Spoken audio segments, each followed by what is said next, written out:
मित्रांनो, माझे नाव रोहिणी हनुमंत खंदारे आहे. मी इयत्ता 4थी शिकत आहे. माझ्या शाळेचे नाव जिल्हा परिषद प्राथमिक केंद्र शाळा पोखरापूर. माझ्या गोष्टीचे नाव आहे राक्षस आणि टिंगूजी. एक छोटस गाव होतं. त्या गावात एक बुटका माणूस राहत असे. तो बुटका असल्यामुळे त्यांना सर्वजण टिंगूजी म्हणत असत. मग एके दिवशी त्या गावाच्या सरपंचाने एक नेहमीप्रमाणे सभा बोलवली. त्या सभेत टिंगूजी सुद्धा होते. मग सरपंच म्हणाले की ह्या राक्षसाचा बंदोबस्त करण्यासाठी काहीतरी करावे लागेल. तेवढ्यात टिंगूजी म्हणाले, मी ह्या राक्षसाला मारू शकतो.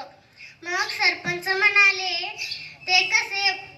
मग टिंगूजी दुसऱ्या दिवशी एका पिशवीत मिठाई घालून टिंगूजी त्या राक्षसाकडे निघाले. मग राक्षस अचानकच मोहरा आला.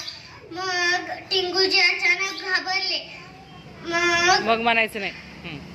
राक्षस म्हणाला, बरं झालं तू आलास. मी खूप दिवसापासून उपाशी आहे. आता मी तुला खाणार. मग म्हणू नको. टिंगूजी म्हणाले की हो का? टिंगूजीनी त्यांना ती मिठाई देऊन टाकली. मग राक्षस आधी विचार करू लागला, आधी टिंगूजींना खाऊ की मिठाईंना खाऊ? मग राक्षस ती मिठाई आवडीने खाऊ लागला. मग परत टिंगूजी म्हणाले की मी तुमच्यासाठी एवढे काय केले तरी मला इनाम मिळाला पाहिजे.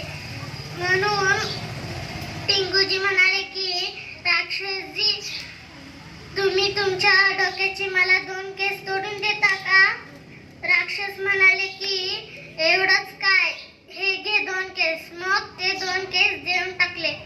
मग तिथल्या एका पिंपळाच्या पानात ते केस 2 गुंडाळून टिंगूजी त्यांच्या दुसऱ्या वाट्याने त्यांच्या मामाच्या गावाला गेले. ती पुडी त्या मामाच्या हातात ठेवली आणि टिंगूजी म्हणाले की ही पुडी खोलू नकोस, मी लगेचच आले आंघोळीनं.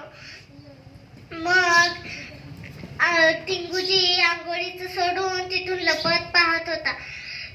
मामाच्या शेजारी 2 बसलेली माणसं म्हणली, हे उघडल्याशिवाय कसे कळणार आपल्याला ह्याच्यात काय आहे ते? मग मामा म्हणाले की हो की. मामाने लगेच ती पुडी खोलली. मग लगेच टिंगूजी तिथून पळत आले. मामाला म्हणाले की मामा मी तुम्हाला सांगितलं होतं ना ही पुडी खोलू नको म्हणून. टिंगूजी म्हणाले की मामा म्हणाले की ही कशाचे 2 केस आहेत? टिंगूजी म्हणाले, ही आमच्या गावातल्या एका मोठ्या राक्षसाचे आहेत केस.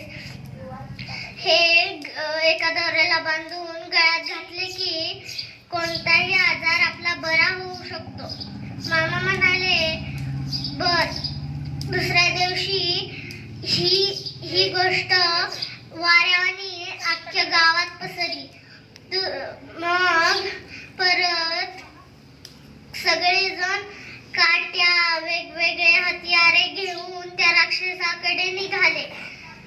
राक्षस पहिल्यांदा खुश झाला होता. मग परत राक्षस परत राक्षसावर हमला करायला लागला की राक्षस तो मरून जातो.